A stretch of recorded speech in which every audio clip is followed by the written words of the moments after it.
Yeah, okay, I'll stop. So anyway, we are here, y'all. We Lindsey and I have talked about this on Facebook on Saturday, and we're here to discuss a case that I guess if you've lived in Jackson for a long time and you're around our age-ish, you've probably heard about. It's a murder case that happened in 2002 involving a man named Eddie Williams, and we've heard about this case, Lindsey, I guess for many years. I know I have, and I'll start with that. I started working at the Hinds County District Attorney's Office in January of 2008. I ran the campaign of Robert Schuler Smith. I hate that I'm admitting that. Are you really admitting that? We did beat Faye Peterson, who's a great person, by the way. I just sometimes I hate that we did that. She's a great judge too. We beat her that year and we took office. So the Williams murder case was not with our office. It happened in 2002. And what are you smiling about? It happened in 2002. And whatchamacallit? Oh God, I lost my train of thought now. I can't smile? I totally lost my train of thought. You threw me Okay, off. well, I'll tell you why. Obviously, it interests me. I'm a true crime junkie, and I know you and Clay like to make fun of me for that. But this case really sparked my interest because I lost a sister, and it's her birthday too. We have the same birthday, 7 years apart, and she actually died in Jackson. They never found her killer, but she was burned in an abandoned warehouse. And so because of the circumstances around her murder, this one to me is it just sparked my interest. And I've always gone back to the Facebook page and looked to see if there was any new information. And then you said, you had also looked into it. Yeah, so that's where I was going. In 2008, we took office, and this murder happened in 2002. That DA's office under District Attorney Pearson handled it. So it wasn't our office. It was years later. I was there, like 6-7 years later. And one of my investigators was a guy named Kent Daniels, who was the lead detective on the Williams murder case. So I knew Kent real well. And a few other investigators had kind of worked on it up there. That's what a lot of cops do. They'll be detectives, police officers, and they'll go to work at the DA's office. I think it pays more. And so a lot of police officers want to get that job. And so we'd all discussed the case back in 2008. And when we were discussing it, there were people that at that point in 2008, I was 28 years old. And there were people that I knew, kind of contemporaries, that knew about it. Yeah, I know. So young, 46 here now. That knew about the case, and I'd heard about it before. When it happened was actually August of 2002 is when I first started law school. So I just left Jackson, but I'd heard about it, and everybody kind of that age group, I think, had heard about it. And so we talked about it in the DA's office about resurrecting it back then, if there was any possibility. It was kind of more conversational than anything else. And that wasn't able to, unfortunately, be done based upon, a lot of the evidence, I think, now that I'm looking at too, to see why that didn't happen. But so that's where we are. And then where we are with that, where our kind of background of hearing about it. And then, over the years, I'd heard about it. People around the community would always talk about that case. And apparently Eddie Williams is a really good guy that people continue to talk about him. People loved him. I mean, when you hear people talk about Eddie Williams, it's with such respect and honor. And, just you don't hear anything bad. You just hear how great he was. No, I mean, yeah, you do. You hear really good things. And for now we're talking about 23 years after the murder. And so then a few years ago, we've heard some local politicians that we know or talk about it. And then lately I'm not going to name them, but they've actually took it to the new, once John Horn was elected, and took it to him. I don't know what the status of that is, Lindsey. I don't really know. I know that's just kind of being run through the system that way. Is this something they'll take a look at? Yeah, hoping that a new administration and some fresh eyes can be able to look at this and finally bring some justice to this family that they so desperately deserve. Right, exactly. And then one of the politicians actually brought me the file, what he had, and to look at, because I spent a career prosecuting homicide cases, and I don't even know how many that I've taken to trial, and that doesn't count the ones I handled and didn't take it to trial. It's kind of where my expertise lies in doing that. I did that work for a really long time. It was ironic that they brought this to you, because we have been discussing it for about a year now. Yeah, we discussed it before because we just heard about this case so much, and I forget why you and I started talking about it a year ago. For some reason we did. I think it was the anniversary. Okay, like a year ago, whenever it happened. Yeah. And so they brought it to me, and I started looking through the file and going through it, and caught a lot of names I recognized in that file, plenty of names, and started making phone calls. And it's amazing what you dig up, what happens. And we're going to get into some of the stuff that we found. We're not going to get into some of the other stuff that we think may be pertinent down the road, because this is, I guess, Lindsey, best way to say it, we're not doing a show. We're doing a show today, but it's not just. This is an ongoing thing. This is the tip of the iceberg. You might be able to explain that, right? I think that this is really going to be the tip of the iceberg. We are just starting to really dig in. We have just gotten some of the documents, and we are plan to get more. Yeah. And I think, we have a small percentage of what we will get, but the people that want to talk, it's enormous. Yeah, there's been a lot. Before we announced it on Facebook too, then we did. God, since the last 2 days though, it's even more than the people that that were talking about before. I think we're gonna do that, and this is gonna be a process. But we did find, I would say, we found stuff that people in the public hadn't talked about before. At least what I'd looked at. Some people may know it. Yeah. Obviously, some people do know some of the things that we're going to talk about. Some people probably would, but it's not been like public knowledge.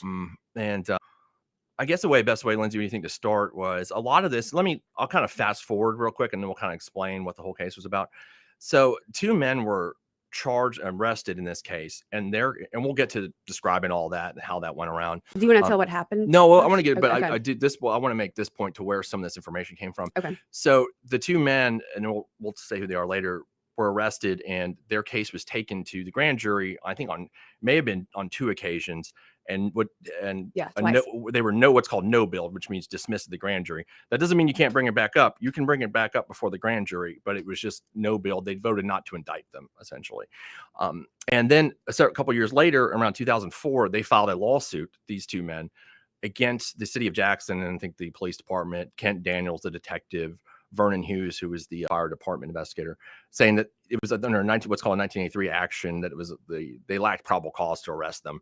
That case was ultimately dismissed by the federal district judge in a motion for summary judgment by the city, and saying that they did have probable cause. And so anyway, well, that incidentally, that civil reason I bring that up, Lindsey, is, as I told you, that civil suit disclosed a lot of information that I don't think the public would have had. Yeah, that's why we know some of the stuff that we know. It was like the stupidest thing ever.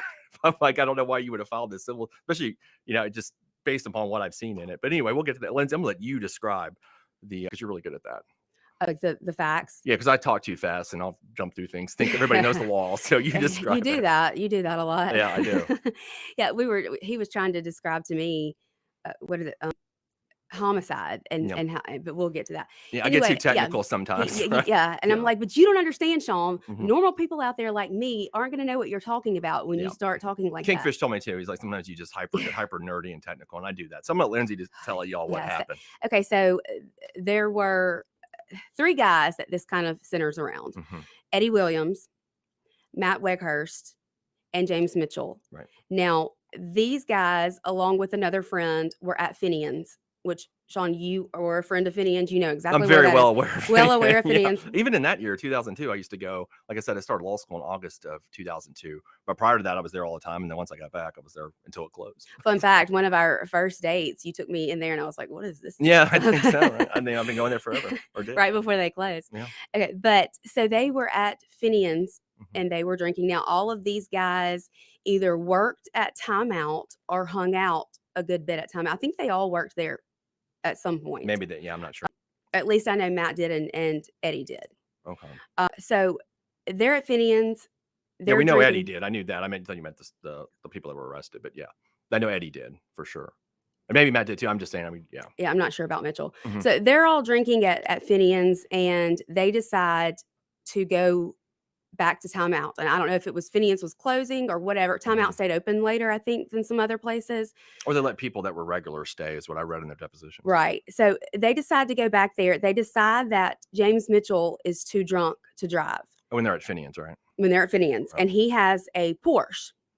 And they decide he's too drunk to drive. So Eddie Williams drives his car, which I still don't understand the reasoning behind this, but Eddie Williams drives his car. His Porsche. Yeah. And Matt Weghorst and James Mitchell get into Eddie's truck and drive it. They get to Timeout, and Eddie is supposed to meet them there. He never shows up. Come to find out, there is an apartment complex kind of behind Timeout. And if you don't know what Timeout is, it was a sports bar. On Old Canton Road. Right. And so there's an apartment complex kind of back behind there. It's by Tracewood, which has been the center of the water kind of fiasco right now. If everybody knows where that is, it's around that area. So they stay at Timeout for a while drinking. People see them there. Finally, I guess they have last call. They lock the door. Everybody leaves, but they allow some people to stay. I guess that they knew really well or that worked there. If you've ever been a bar hound like I have, like if you know the bartender, sometimes you can stay after hours till they finish. So they kick you out? Yeah, I've done that, many times in my life. Sure. So that's what happens. Eventually, when everyone leaves timeout, they leave. And this is according to them. Yeah. They leave. And as they are driving, I guess they go to look for Eddie. 2 hours after he 2 hours after he doesn't show up, or right, more than 2 hours, Yeah, actually. I that. mean, somewhere around 2 hours. Anyway, as they are driving, I guess heading towards his apartment, they see the car, the Porsche, James Mitchell's Porsche, on fire. Yeah. And behind in the Tracewood area there, Meadowwood, I think was the actual street. Now, it said that there was some sort of wreck. Yeah. And that his Porsche hit another vehicle. Now, what I have, and I don't think this was in an official document, but what I have learned is that there was no structural damage to the Porsche or to the other vehicle that it evidently hit. But once they put the fire out, and I'm not sure, I think it was the neighbor who called 911. But once they get the fire put out, they find that Eddie was in the passenger seat. He died from smoke inhalation, but also had blunt trauma to the head. Well, it was contributory. The immediate cause of death was smoke inhalation. Right, but he also had a contusion to the brainstem. Yeah, contributory cause of death was contusions of the brainstem. According to this is Dr. Stephen Hinds, who I knew actually very well when he was alive, and he's been the center of a lot of controversy, like that Innocence Files things we watch. No, that's besides the point, but that's who did the autopsy. But it's ruled a homicide. And so this is what Shaun and I kind of had these a little, not an argument, but I was like, well, it's ruled a homicide, so it's a murder. And then Shaun goes into his technical lawyer terms. Yeah, it's not necessarily, and if it's ruled a homicide in an autopsy report, doesn't mean it's necessarily a murder. Well, it means he died at the hands of someone else. It means you died of someone else, right? Like a self-defense can be ruled. I mean, somebody purposely killed you, right? Correct, yeah. So to me, that means murder. I think to the normal everyday American. That's why I had you explain it, because I was going to get on to that. Like, that doesn't mean he was murdered. It could be a lot of other things. Well, I think in this case, it's pretty clear that there was a murder. Sure. And so what is confusing is how he got into the passenger seat, how the car got set on fire. That's very confusing. How these two guys, Matt Weghorst and James Mitchell, were already there. Okay, and we got to take a break, I know, but that's kind of the just initial facts, and then it becomes who did it, crazy who done after it. that. Yeah, right. So stay with us. We'll get to all of that when we come back. This case, unsolved, I guess you would say, Lindsey, from 2002. 2002, when we were all much younger. At least I was, and Lindsey was still in high school though. So I was 29, just like I am now. Yeah, 2002. Anyway, Lindsey. So we were talking about, where do we leave off about the actual scene? What happened when the two guys came back to the Porsche that was on fire at that point? Is that right? Right. So there was a witness at the time, Shannon Wasson, who lived close by. Now, she had been up late with her nephew, and they had gone to Walmart late, or gone to the store late. They had gone to get a movie, and they were going to watch a movie late. Back when you got DVDs and stuff, right? When you had to actually go get one of those. Do that all the time. Yeah, you didn't have to. You didn't have the luxury of streaming everything, and so she had seen a car outside. She'd gone outside to get something out of her car, or either the nephew did, one of them did. They had seen a car smoking, and they had seen the engine smoking, and two men standing there who looked like they were working on the car. And then this is about 1:30 in the morning-ish, I think. Right. So they didn't think all that much of it. Later, she sees a flash out her window, and she looks out and sees the car on fire. I think she ended up calling 911 3 different times. But that wasn't until almost 2 hours later. Right. It was later. Yeah. So she ended up calling 911 several times. And the funny thing is, by the time the cops and everyone gets there, these two guys that she says she had seen earlier that looked just like them, they were already there. Right. And before the police and the fire department. Before the police and the fire department get there.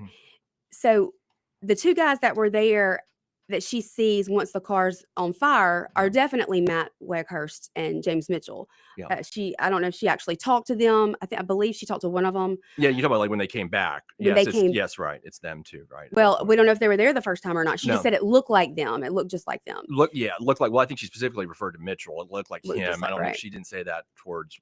She said it was two guys, but she said they looked a whole lot alike. They were dressed similarly. Right. That's what's in her statement. Yeah. So once the fire department and the police get there, they have a dog. Yeah, an arson dog. An arson dog who detects accelerant on these two guys, Correct. Matt and James. And so obviously the cops are going to automatically think, okay, these are suspects. Yeah, sure.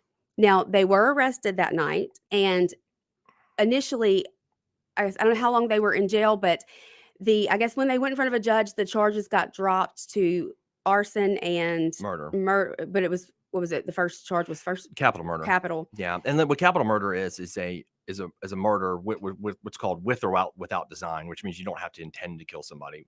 While in the commission of one of the enumerated felonies, and arson is one of those felonies that's included in that. You can also charge it as murder and arson. Murder is not eligible straight. Now it's first degree murder. Back then it was just regular murder. It's not eligible for the death penalty. Capital murder is eligible for the death penalty. So that's a little distinction there. So those charges get decreased and they're able to bond out. Right. And I guess eventually it's determined they didn't have enough evidence, and well, it goes to the grand jury and they no bill. Right. No bill means so that they did not indict. They did not indict it. Right. That's what no bill means. True bill means they indicted it. No bill means they did not indict it. So these two guys, Weghorst and Mitchell, turn around and sue. Like we were saying initially, they turn around and sue the officers, the detectives who worked on the case, and the Jackson Fire, whoever it was that worked on the case. And eventually that gets dismissed. But in the process, all of these documents come out that are now not public information. And that's what Shaun and I have been going through the past, week or so. We've been combing through all of these documents, and we found a lot of things that were very interesting. Well, first, one thing, though, you left out that is the case got no bill based upon what the evidence that the district attorney's office presented. From what I can tell, the evidence was there was this one witness that said that she saw them, and the person looked just like, but didn't positively identify. Under what I have, I'm not seeing like a photo lineup or any of that kind of stuff. Then there was a dog with accelerant that hit accelerant, but I don't think they tested the clothing as far as I can tell. Doesn't sound like they did. That I can see that they tested that to the crime lab. There's also 4 affidavits though that were obtained on September 4th and September 3rd of 2002, which is just days after the murder, from people that I believe worked at Time Out. They were employees of the bar. Right. And they all filled out affidavits that were obtained by, I think it was James Mitchell's attorney and his part-time paralegal, we say, I guess yes and no. So this is the crazy thing. She had not really worked for him consistently. It was kind of like every now and then she would do something here and there. Like an investigator or something. But she's also really good friends with all of the people that she gets these signed affidavits from. That comes out in from. one of the depositions, right? Right. Yep. So she knows all these people and they're her friends. Yeah.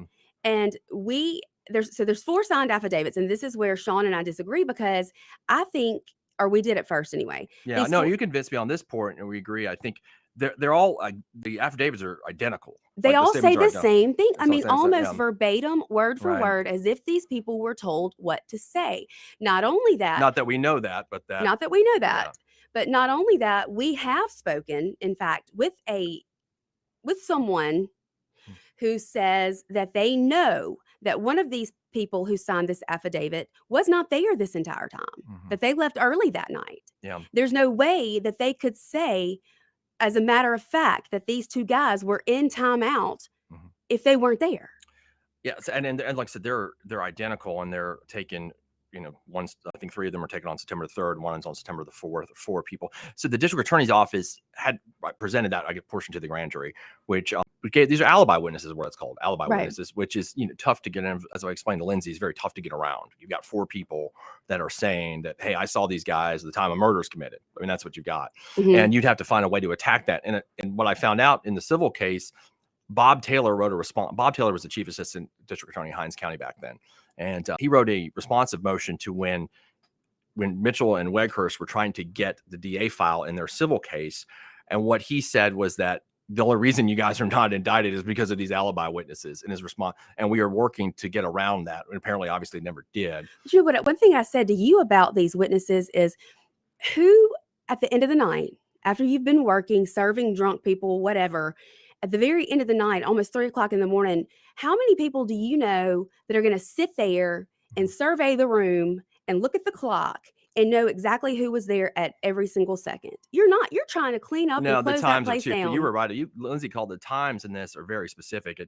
All of them say 1:25 a.m. or 1:20 3:20 a.m. Mhm. And they all say, I believe, like they left at 3:25 or 3:20. Amazingly, Right, it's just 5 minutes they're off all of yeah. that, and it's And it's just like word for and word. there's actually no other detail in that except for they were there during the time and they stayed after we closed and whatnot. And I think there was some reference to, it doesn't say in the affidavits, but we found out is it the depositions where Mr. Mitchell was passed out on the bar, or he, according to him, is that Something right? like that, I yes. can't remember exactly. I have to look that up. If that is accurate or not. Well, one of the things that really sparked my interest, and we got a few minutes in the segment, so I'll get to that. We can kind of describe it next segment. So on September the 11th of 2002, Matt Weghorst, who's now deceased. I don't think we've mentioned that now. He's Yes, deceased. he's He's no longer deceased. alive. He went to the district attorney's office. Again, this is exactly 2 weeks after the murder.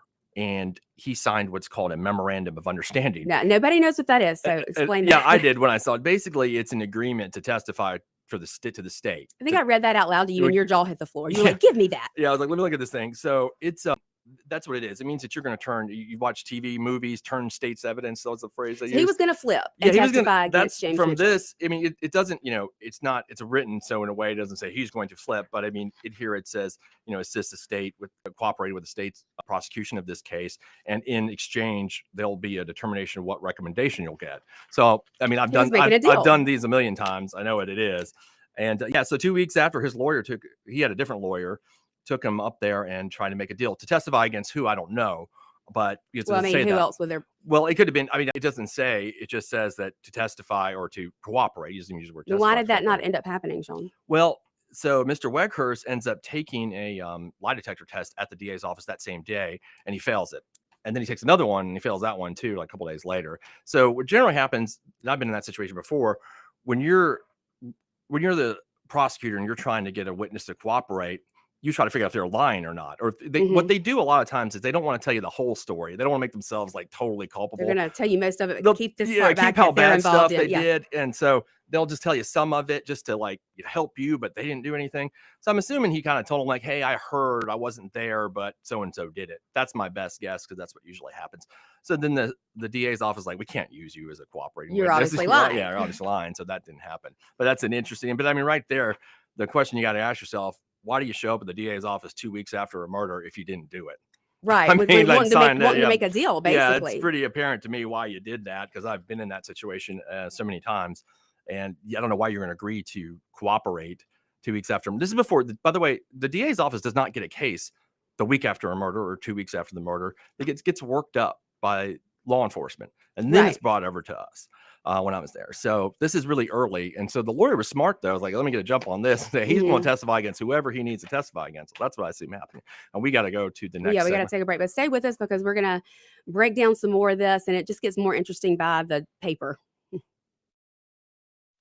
Stay with us because we're going to break down some more of this. And it just gets more discussing the murder, horrific murder of Eddie Williams in 2002. Here, again, we've gone through a lot of the documents and evidence that we've seen and the things, Lindsay. So, I mean, there was lots of rumors, lots of word on the street. And so one thing that we have heard from a whole lot of people, and I want to be very careful here because we don't have any evidence of this, but there were many people back then who said that there was an incident at timeout in the bathroom. Right. And that's where he sustained these injuries. Eddie Williams sustained these injuries to his spinal cord, which was the second, I guess, cause of death. First was smoke inhalation. Yeah. So, you beg the question, how did this man end up in the passenger seat? He's got this spinal cord injury. If he was, well, I would say it's contusions of the brain stem. I guess you could call it, I'm not a right. Well, that's the spinal cord. Yeah, that's where it meets the brain stem. It's blunt force trauma. But that's what it is. Right. The back of the neck. So he's got these injuries. If he had sustained those injuries driving the car, he wouldn't have been able to move to the passenger seat. Right. And how did the car get lit on fire or catch on fire? So lots amazing, of questions, right? Isn't it? Lots of questions. And again, like I said, many people have alluded to the fact that something went down in the bathroom at timeout. So who would have wanted to hurt Eddie Williams when so many people loved him? And there are theories behind that too. Tons of them. We've heard drug theories. We've heard there was an ex-girlfriend who his friend Matt, one of these guys, was messing around with it. All this is alleged. I don't have know any proof of any of this. This is not in the documents, but this is just kind of what has been like word on the street. Yeah, and also, one thing I've learned, prosecuting so many different homicides, the reasons can be as simple as I had one case where a guy killed somebody over a pack of cigarettes. I mean, you just don't know. And I don't think that's what happened here, but I'm just saying, you don't have to determine motive to prosecute somebody for first degree murder or capital murder or anything like that. But it's important, kind of the jury wants to know a story. So you think like, evidently Jägermeister was involved. Yeah, well, we'll get to that. But that's it's something that I remember, when I was a prosecutor, I'd want to find out why this happened, even though that's not a requirement of the law. But it's like if you can get into somebody's brain and figure out why, then you can stop it from happening again. Or at least you got a coherent story, because I think most people on the jury need to hear why. Like they want, that's part of the story that you're telling. So it's important. But yes, there's been a lot of different theories as to what the reasons were. We're not exactly sure what it was yet. I've heard enough of them, but anyway, so that's where it is now. But they what was really significant to me, Lindsey, and I know you feel the same way, is that so after this case is no billed, and after there's a witness that at least says they resemble the person that was there, and wasn't saying it's 100% identification. A dog hits accelerant on the clothes. They're failing lie detector tests. I mean, this is not good for you, right? These are bad stuff. If the Jackson Police Department at that time had actually done their job better, like taken their clothing and tested it, I mean, they'd have been dead to rights at that point. I mean, I think it would have been put a lineup in front of the witness. Yeah, it would have been hard to get around that. And I think if you'd done that, you would have made the alibi witnesses crack. At that point. So I think you can still make these alibi witnesses crack. It's it's under penalty of perjury, but there's only like a 2-year statute of limitations on that. So they really, I don't even know that there's a penalty that they'd be in danger of at this point. Well, maybe they'll be willing to talk now, but and that's kind of our whole reason for coming on the show today and talking and telling the story, is because we are digging, we are talking to people. There are a lot of people that want to talk, but we also, anybody that wants to talk, we recommend you reach out. But where I was going also is, so then these guys were brazen enough, assuming, I don't know that they did it. I'm not accusing anybody. I'm just reading what the evidence is showing. Pretty darn guilty to me, but I don't. That's your opinion. I wasn't there. That's obviously it's my opinion. You don't have any facts. So I mean, that's the way, I would, in my opinion, it seems like more likely than not, but I don't know. So I'm not, I don't want to, this is not defamation on anybody. Right. I think there was more that JPD could have done, a lot more, obviously, to shore this up at the time. And then they didn't do that, unfortunately. What I thought was pretty brazen was filing a civil lawsuit, and quite frankly, very stupid, because it opens you up to, I'll explain this, to discovery that you wouldn't get as the defendant in a criminal case, like a deposition. You can't take the deposition of a criminal defendant in a criminal case, but in a civil case, you can. They're the ones who initiated it. So of course they got deposed immediately. And that's where we're seeing all this information. Yeah. A lot of it in their depositions. A ton of it. And a lot of the pieces of the file, I think, were part of the civil discovery that we wouldn't have access to because they're considering it like an open investigation. I mean, there's one point in James Mitchell's deposition where the city's attorney asked him, the dog hit accelerant on you. And he said, well, I mean, I was drinking Jägermeister. I could be sweating accelerant. I was like, well, that's a really crass thing to say at that point. Right. And I said to you, I said, why would they do that? Why would they, if they're guilty, why would they turn around and sue these people? And you said, maybe that's exactly what. I think that the possibility that they were thinking like this is a way to maybe clear our names up if they are. Again, I don't know if they are guilty or not. But just in my opinion, that would be a reason why you would do that, why you would file that law, which is obviously the lawsuit has got no basis. I mean, this federal judge, if you read his opinion, is very clear. Like, look at he goes through the things that would lead you to have probable cause. It's James Mitchell's Porsche. Eddie Williams is in the passenger seat. They come out there before the police ever get there, which is another thing I think is interesting. Like, how did they just know to get out there? People weren't texting each other back then. You couldn't look up somebody's location. No, I mean, so they just got up there, and a bunch of other people show up too. And Mitchell's attorney shows up at the police station. I think he called him though. I read the deposition. No, he actually called him. It's still the middle of the night. So these people show up, and before the police ever get out there, somehow they know there's to go look there. And I think what they said maybe in the deposition is like they were going to go out looking for him. Well, if my buddy doesn't show up and he's going to meet me at a bar and it's been 2 hours, wouldn't I kind of get worried at that Especially point? If he's driving your Porsche? I mean, yeah. And he's been drinking? It's my car. I mean, so then you wait 2 hours and you go looking for him. Okay. And after the bar finally kicks you out. I mean, well, they're closing down. Everybody's leaving. Right. I get that. And so they hit accelerant on him, obviously, both those guys. And then And then there's that witness that, I guess you would say sort of sees them, doesn't positively identify, but according to what I'm reading, just looks just like is the word she uses in her statement. Looks just like. So you got that. And so you got enough of that where probable cause to me is established at that point. And that's why that's what the federal judge said. And then you go out and you sue for that, which opens you up to all this stuff. I mean, if there was ever another prosecution, some prosecutor's gonna grab those depositions. Well, I mean, not for obviously Mr. Weghorst is not alive anymore, but I think Mr. Mitchell, and it's not going to be good. In my opinion, it's not going to be good. So a lot of questions about some. Yeah, that was really a mistake in my mind. And that's what allowed. I mean, because we wouldn't have known about this memorandum of understanding between Weghorst and the DA's office. The agreement essentially to flip is what it is. I mean, it's what you're doing there. Which, and if you're innocent, you don't do that. That would be. I mean, I don't know many people that I ever worked one of those deals out with that were innocent. Right. I mean, why would you? Just don't. Yeah, that's not the way that works for sure. So, and especially, I think it was smart lawyering though. And it was John Coletti was representing him at the time. And I know John very well, very good lawyer. And he took him up there in 2 weeks. That's what I would do. I mean, that's a smart thing. It's always called get to the courthouse the first. You're the one to be the first one at the courthouse. Because then you get the better deal. Absolutely. I'm the one willing to flip.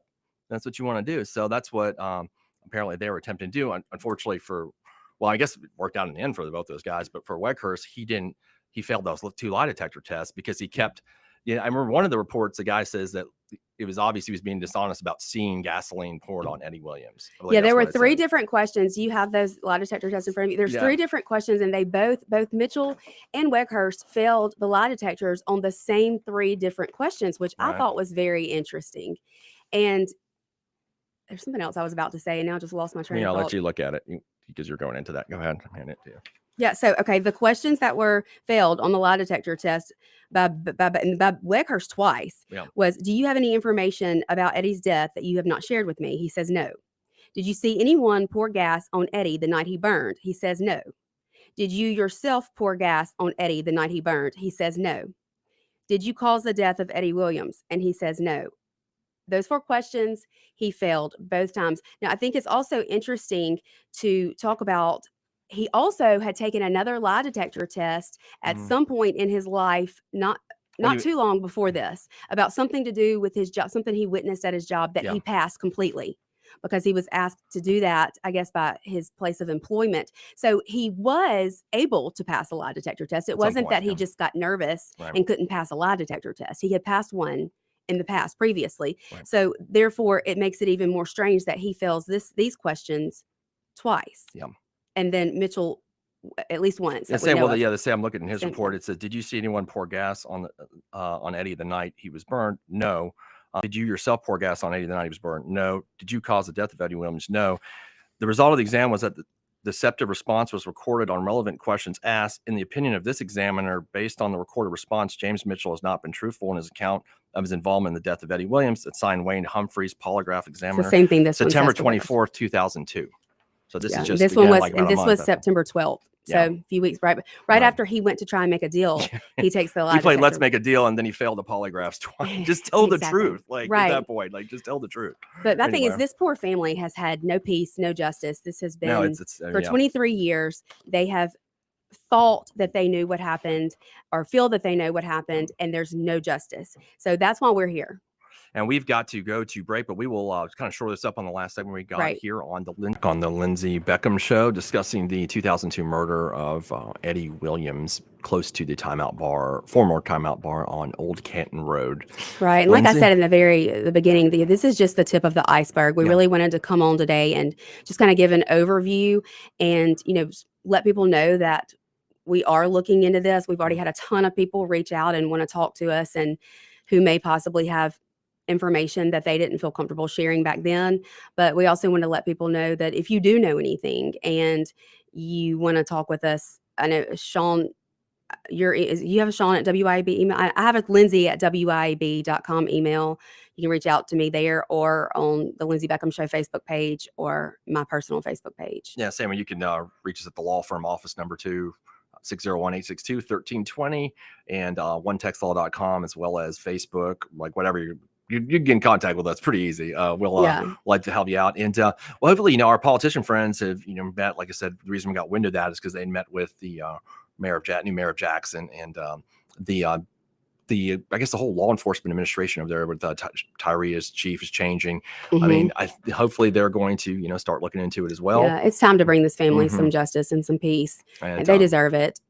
yeah, I mean, it just seems there's certain things with this case to me based on it, looking at it and looking at so many of these things over the years. There's a few things you'd have to shore up, and I think it would be pretty obvious. Though, of course, what's the elephant in the room here is 23-year-old case, Right. and that in itself causes difficulties. Or evidence, Just with that portion is one of the most difficult parts. A good example of that, of course, is the Byron Dale Beckwith case, the murder of Medgar Evers. That was I knew we couldn't get through this I without can't. you. Well, I mean, it's the one. Yeah, I know. Of course, I talk about that one because I followed it so much. I mean, read about it so much. I wasn't alive in the '60s, but I was a kid in the '90s and did see that. So those cases are it's really tough to do that. So there is tons of impediments to it. But Right, but hopefully we've kicked the dust up a little bit, and Yeah. we can start talking to some people and get some answers. Yeah, just like I said, there's a few points in that thing I think that would be needed to break through to get an indictment. So anyway, Yeah, and we are just about at the end of our show for the day, but y'all follow us. We are going to continue to talk about this and bring you all the latest updates, so don't miss out on that. see ya.